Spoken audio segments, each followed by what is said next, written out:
Здравствуйте, меня зовут Мигряков Виталий, я врач-хирург, косметолог, кандидат медицинских наук. И я занимаюсь удалением татуировок и татуажа неодимыми лазерами. Мы продолжаем нашу серию, посвященную домашним способам удаления татуировок и татуажа. И эта серия посвящена марганцу. Отлично. Итак, внимание!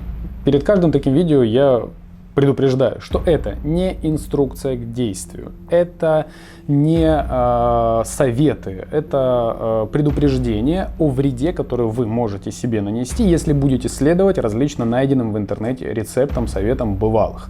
Поэтому, пожалуйста, еще раз внимание, кто ищет сейчас рецепт удаления татуировки в домашних условиях, это видео не про рецепт. Здесь мы ничего советовать не будем. Здесь я расскажу о том, как вредно удалять татуировки самостоятельно.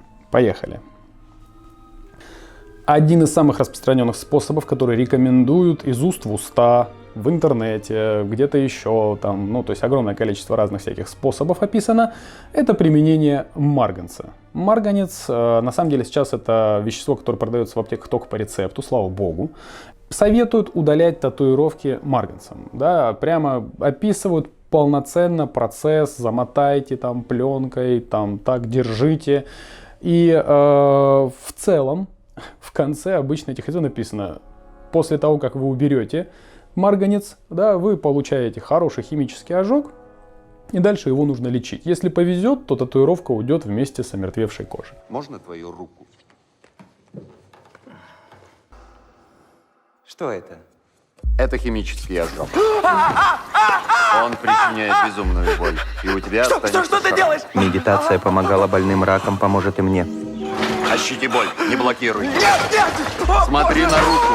Вот, я акцентирую на этом внимание, потому что в этих описаниях и рецептах обычно все очень позитивно описано. Там какой-то ожог, это будет огромный ожог, это будет серьезный ожог, потому что если этот марганец не убрать или убрать его не вовремя, можно вплоть до костей себе разъесть, все. Без боли, без жертв не было бы ничего. Я старался не думать о словах «прижигать» или «плоть». Это крайне агрессивное вещество, крайне реактивное, и это все будет болезненно заживать. Посмотрите, пожалуйста, на вот эти фотографии. Та-дам. Да, удаление марганцем, да, и другими агрессивными способами, которые мы тоже еще рассмотрим, приведет неминуемо к повреждениям кожи. И только с помощью вот этого повреждения кожи вы сможете, вы попытаетесь удалить татуировку, если повезет. То есть гарантированно получите шрам, не факт, что удалится татуировка. Поэтому я настоятельно рекомендую не следовать дурацким, вредным, гадким советам в интернете, потому что они приведут к повреждениям кожи. Мы сталкивались с этим десятки раз, когда пациенты говорят: там написано было, я сделал, а потом вот так получилось.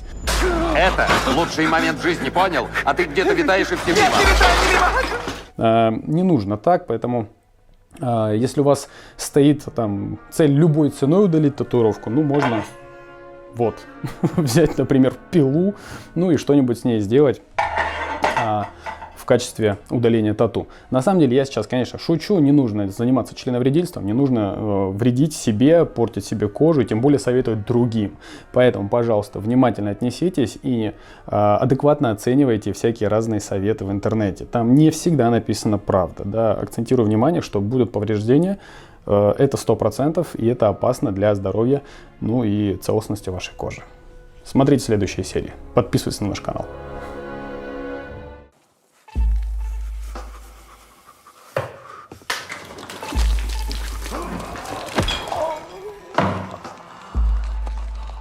Поздравляю, ты уже у последней черты.